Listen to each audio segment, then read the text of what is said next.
This background you're looking at right now is completely fake, and I didn't spend a dime to make it. Yes, I didn't spend anything to make it look so real. In fact, this is what my real background actually looks like. Not exactly the YouTube studio level. Honestly, this used to make my videos look so unprofessional. So I tried something crazy with AI using the Adobe Firefly, and I didn't expect it to look this real. There are some things you have to put in place for your videos to come out really good without flickering or glitching. Make sure you don't miss any part of this particular video, because if you miss any part of this video, it might affect the result you get at the end of the day. Number one, clean or plain background. You need to record in front of a clean and plain background, nothing messy or distracting behind you, nothing messy or distracting going on behind you, because if there are too many objects behind you, the AI can struggle to separate you properly and your video will look so unprofessional and look so messy. The second thing you need is you need a good light source, good lighting. Make sure your lighting is very good, because it might affect your video.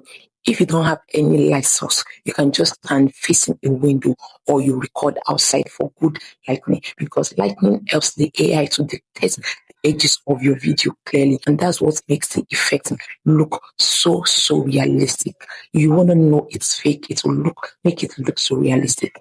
Another thing you have to consider is you will make sure to stand about an arm's length away from your real background.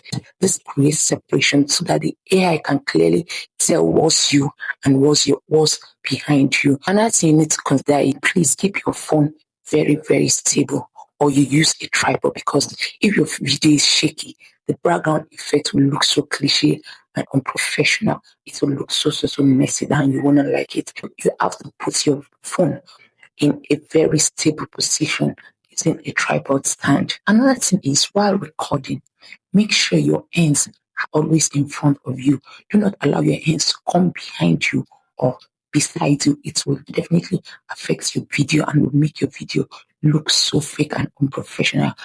You make sure while recording, your hands are always in front of you. And make sure while recording, your body is in full frame.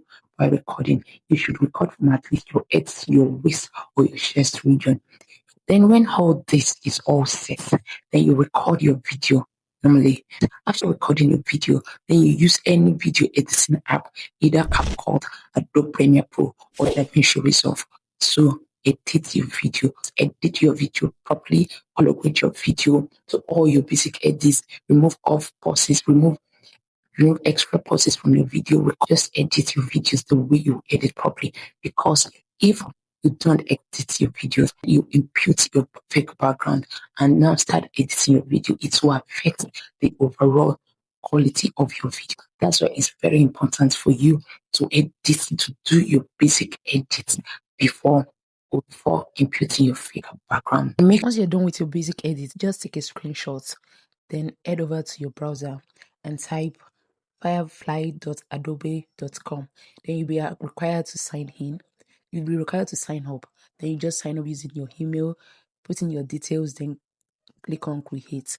So to bring you to this particular interface where your work begins. Yes, on Adobe Firefly, you can edit an image, you can generate an image, you can also generate a video. But for this particular tutorial, we are going to click on generative field. Yes, you click on generative field.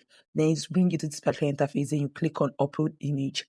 So it will take you to your gallery where you have to upload your image. Now you click on insert. You click on insert. Then click on brush. Yes, click on brush. The brush will help you select the particular place where you want your object to be. Make sure that when selecting that particular area, there is a space around you for easy edits. Yes, so when you are editing, it won't disrupt the whole process. Then you give in your prompt.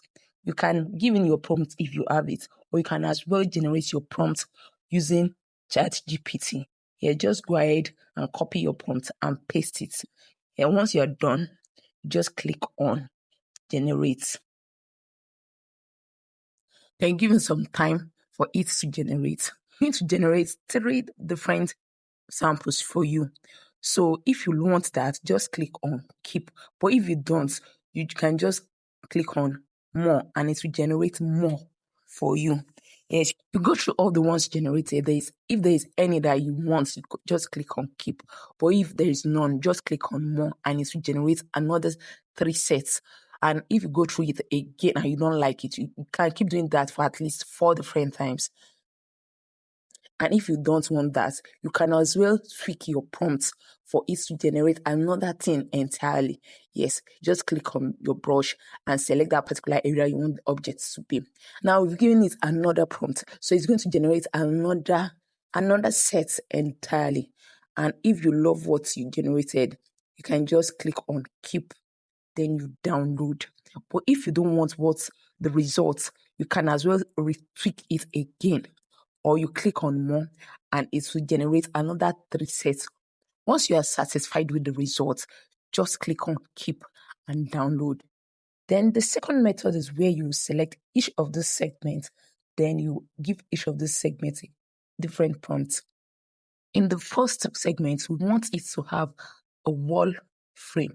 Yes, that's the upper right segment. We want to have a wall frame. Then just give it the prompt of a wall frame. Then it will generate 3 different. Once you are satisfied with the result, just click on keep. Then it will take you back to the brush. You select the brush and select that particular area you want to prompt. Then you give in your prompt. For this particular one, we want a bookshelf. Yes, so we've given it our prompt. So it has generated 3 different bookshelves designs for us. So just pick whichever one you feel is okay and click on keep. The last one is the lower part. Yes, in this particular area, we need a lampstand. Just give it the prompt of a lampstand as well. So after giving it the prompt, just click on generate. It will also generate 3 different designs of lampstand. And if there is none that you want, click on more. Same process, click on more. And once you've gotten the ones you want, just click on keep and download. It's just the same process. Once you are done, it's now time for you to blend your design to your video. So you use any video editing app. For this one, I'll be using CapCut Mobile. Yes. So you upload your downloaded design, then you go into your gallery, then overlay your video. After overlaying your video, you zoom it out for it to fit into the screen. Once you are done doing that, you will extend the duration of the screenshots for it to be the same as the video. Then you click on edit, you click on mask, click on rectangle. Yes. Then using this arrow, you fit your image into the screen. Yeah, you fit your image into the screen. Adjust it properly so that there will be space around you for easy edits. You just keep adjusting till you're satisfied. Adjust to the right, adjust to the left. Yes. Then you click on feather. Click on feather. You keep adjusting the feather till you are satisfied. For this particular edit, I set it to 30. Once you're okay with the result, just click on export. Now, this is the result. This background you're looking at right now is completely fake, and I didn't spend a dime to make it. Yes, I didn't spend anything to make it look so good. If you find this video educating and interesting, and you want to see more of this, I want you to click on that subscribe button and subscribe and turn on your notification. So whenever I drop new videos, you'll be the first to be notified. Yes, see you on my next video. Bye.